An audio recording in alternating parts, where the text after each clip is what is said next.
set theory এটা question বুজিম যিমানখিনি ছাত্ৰ ছাত্ৰী আছা সকলোৱে চোৱা মেথছৰ পেপাৰখন তোমালোকৰ এবাৰ আছে বা নাই সকলোৱে চাব লাগে আচলতে জানিব লাগে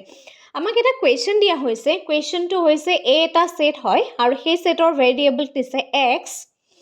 xৰ ভ্যালুটো কৈছে 3 less than equal such that less than equal to 7 মানে x এনেকুৱা এটা variable x such that 3 less than equal to x and less than equal to 7 তাৰ মানে equation to আমি এনে ধৰণে দি থোৱা আছে যে a এটা ভ্যালু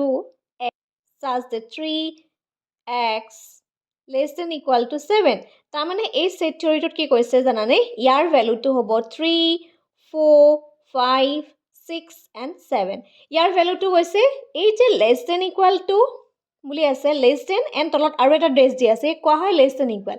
তাৰ মানে হৈছে যে x ৰ যোনটো ভ্যালু হয় সেই ভ্যালুটো 3 হ'ব বা 3 ৰ পৰা হ'ব 3 তকৈ সৰু নহয় হয়তো 3 হ'ব ঠিক আছে নেক্সট কৈছে 7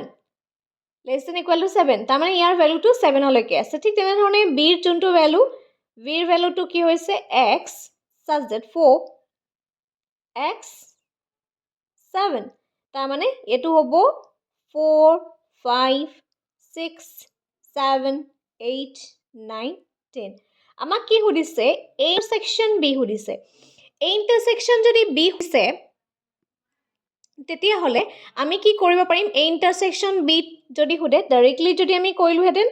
এই দুটালে চালো হেতেন তেতিয়া আমি কি পালো হেতেন 4 ৰ পৰা আহিলে হেতেন ন 4 5 6 7 8 9 নহয় 8 9 10 নহয় যেহেতু ইয়াত 8 9 10 নাই ইয়াত আছে 4 ইয়াতো আছে 4 ইয়াত 5 ইয়াত 5 ইয়াত 6 ইয়াত 6 ইয়াত 7 ইয়াত 7 that means 4 5 6 7 কিন্তু তুমি কুৱেশ্যনটো এনে ধৰণে কৰিলে পৰীক্ষাত নহব তুমি ৰিজাল্টটো ইয়াৰ মতে দিব লাগিব তেতিয়া কি লিখিবা a intersection b আমি ভ্যালুটো লিখিব লাগিব x এনেকুৱা এটা সংখ্যা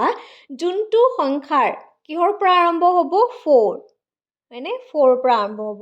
কি হয় less than equal to 4 ঠিক আছে x then equal to কিহৰলৈকে আছে 7 ঠিক আছে এনে ধৰণে আমি কুৱেশ্যনটো সলভ কৰিব পাৰো ইম্পৰ্টেন্ট কুৱেশ্যন হয় সকলোৰে লগত শেয়াৰ কৰিবা